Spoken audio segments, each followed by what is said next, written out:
তোমাদের কথা আমি সহ্য করতে পারবো জানো? শুনছে এইরকম বহু কেউ আমার একতলা দুটো করো না। এইরকম এই ঘর খঞ্জা আর এই খুচরাই নিয়ে বহু বিহার করে আমার কপালটা খাইয়ে ফেলেছে, জীবনটাকে আমার জল করে দিয়েছে। দাদা হুচুক বুঝে বুঝেছিলি না একটা থেকে দুটো থেকে তিনটে থেকে চারটে করলি, তার এখন আটকুড়া রয়ে গেলি, পেশার মুখ দেখতে পারলি জানো? আরে বহু ঘরের কথা শুনেছো? শুনান দিচ্ছি, শুনে রেখো। আর ভাবে বুঝে বলে দিচ্ছি যে হাত করে বলছে একসালে বেশি দুটো বিবাহ করে না, ওইটা নিয়েই সুখে শান্তি থাকবে। ঈশ্বর যদি বেটা দেয় তো একটাই হবে, আর নাহলে হাই ভাই চারটা করেছি একটা বেটা জন্মায় হয়ে যাবে। ভাজ উঠে গেছে। শোনো বলছি আজ সকাল ঘরে ঘরে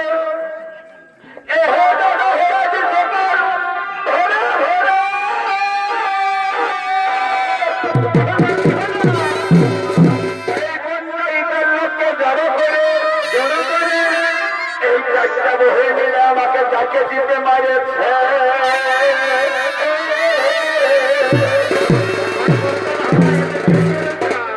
বলছি তার বিহাই একটা কাউনি নেই, আমি একটা কাউনি নেই। ইয়াদের বাপে নাকি কত টাকা দিয়েছে, আমাকে কিনে নিয়েছে। আরে টাকার গৌরবে আমাকে সবার কাছে অপমান করেছে।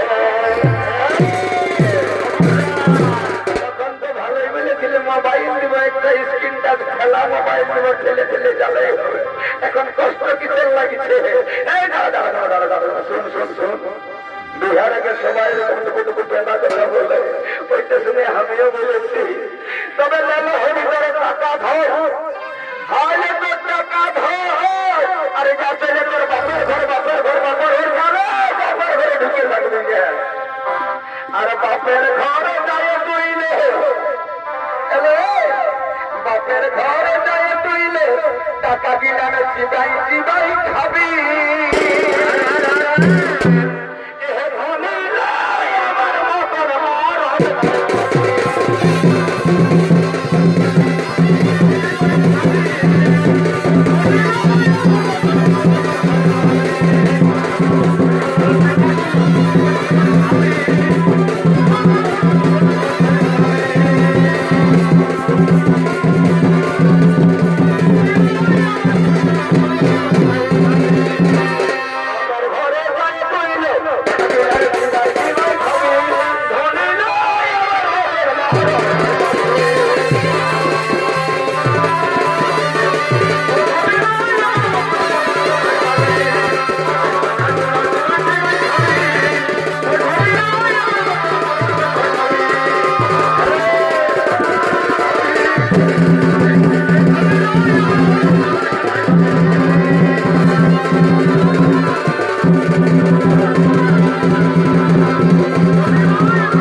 খেলে ওই পূর্ব দিকে ভালো